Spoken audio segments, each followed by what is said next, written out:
SuperTalk Mississippi media production.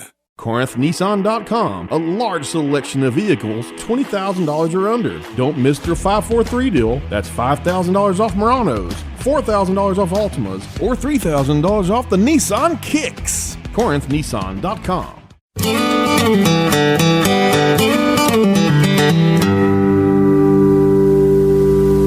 If Elizabeth and Charles were ever asked to describe their grown son, who is now an accomplished musician, who gained an enviable reputation as a gifted and influential songwriter and composer, they would have to say, William was always restless and in search of his own identity.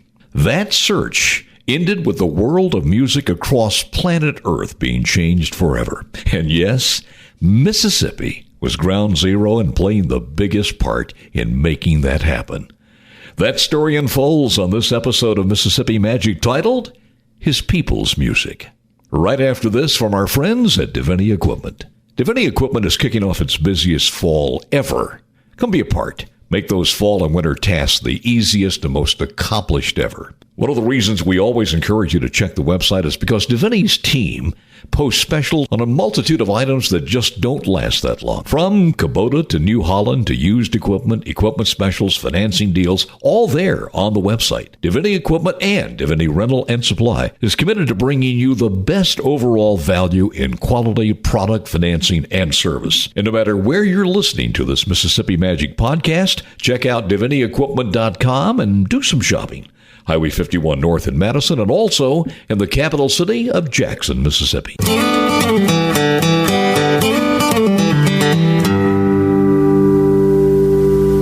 And now back to this episode of Mississippi Magic called His People's Music. William was another one of those sons of a preacher man. He was born in an Alabama log cabin built by his grandfather. That his grandfather was a pastor enabled William to appreciate how much life and faith were built around music itself. A studious young man who took to education with a liking, so much so that he became a teacher himself. But soon after, what the teacher learned was that he would never become rich from that occupation. So he moved on. Well, kind of. You see, in between trying to find the job of his calling, William formed a musical group to pay the bills, and on the side, he continued teaching music. And when that quartet disbanded, he blazed a trail across the Midwest, taking jobs from singing to band director to band member to band master. It was in one of those gigs that he met his wife and settled down back in Alabama. Once again, taking a music teacher's job, ironically, at the same college he quit just a few years before for low pay. Long story short, William was still restless and still underpaid. Told his wife that he made more money on traveling shows, and that's the reason he was leaving school again for the second time. But that wasn't the only reason. It was something a lot deeper. Something that would eventually reshape the world of music. Something that had to be solved to put William's restlessness to bed. From the teaching duties to every single gig where he performed. The music was great, but it wasn't his people's music. For instance, back at his job at the college, he was once again directed to emphasize teaching European music, a music that William appreciated, but he felt disconnected from. To him, it was a classical form of music that his people could hear, but not feel. For most of his life, William searched for a form of music that could mold into his people's music. That search took him across the state line into Mississippi in 1902. He traveled from juke joints to cotton fields and listened to a multitude of music he called native music. It's said that William had a remarkable memory in recalling and transcribing the music on paper when he rested at the end of each day. He cataloged every single note from the children and grandchildren of former slaves, from a variety of free-form music that had no official structure or discipline. And as a talented composer, he became obsessed searching for that elusive, distinctive, and transformative form of music that not only told the story of hardship and pain from a history of slavery, but also a music that would free the demons in the soul by casting them out in a song. Months later, on that long and winding search, William found himself and his entire family as an official Mississippian in a city for 6 years as director of another band. On one of his trips out of town, about 15 miles south, the ever-restless composer was catching a night train home. Resting from a weary day and waiting for the sound of an approaching train, William was awakened by a sound that would begin his next journey. In his book, he records for all history the moment in this way. Here's what he writes. I quote, "A lean, loose-jointed Negro had commenced plucking a guitar beside me while I slept. As he played, he pressed a knife on the strings of a guitar in a manner popularized by Hawaiian guitarists who use steel bars. The singer then repeated the line 3 times, accompanying himself on a guitar with the weirdest music I have ever heard." End quote. And this incredible awakening was followed by yet another as the composer began to hone in on his restless search. This is what happened. One of the band's performances in another nearby town in Mississippi, William describes this encounter by saying on record that he had an enlightenment. He was conducting the orchestra, and someone requested, and I quote, "our native music." He recalled a man named Prince McCoy and his band delivered the native music. And during that performance, he remembers a rain of silver dollars beginning to fall around the outlandish, stomping feet. The dancers went wild.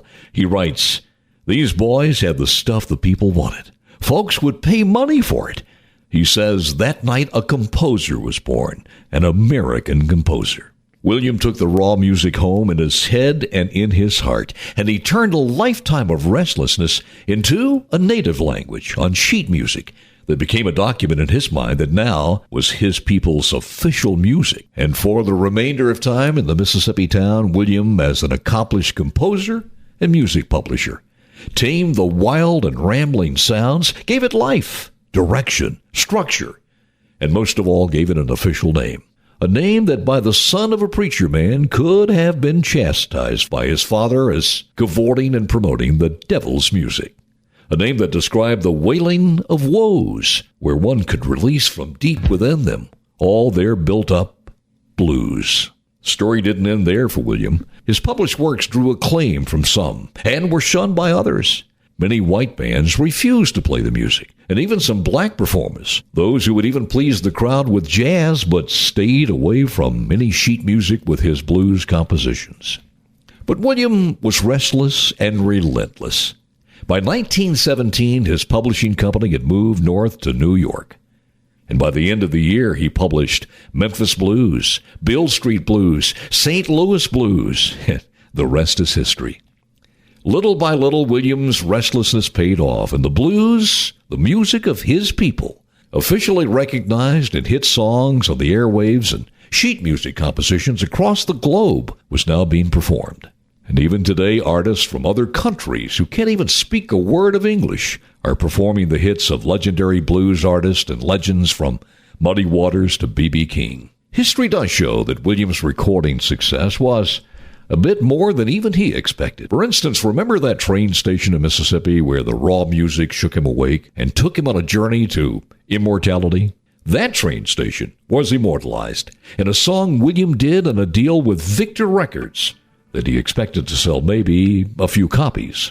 Well, it went on to be his largest selling record. It was a song called The Yellow Dog Blues.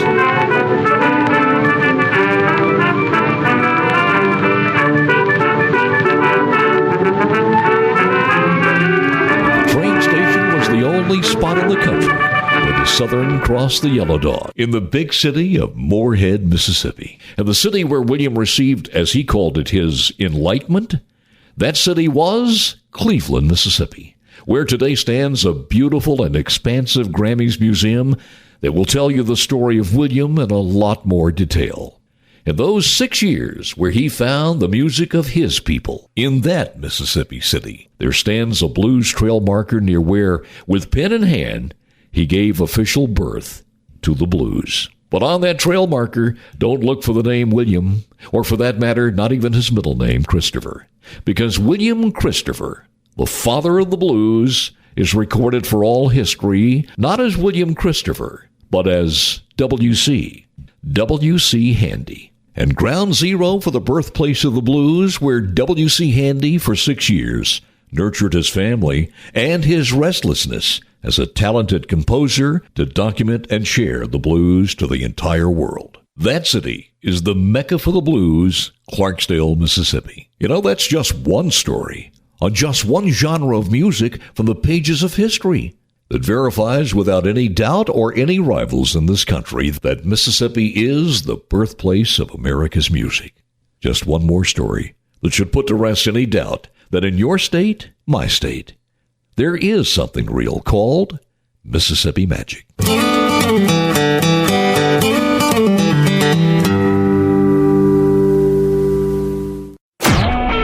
A SuperTalk Mississippi media production.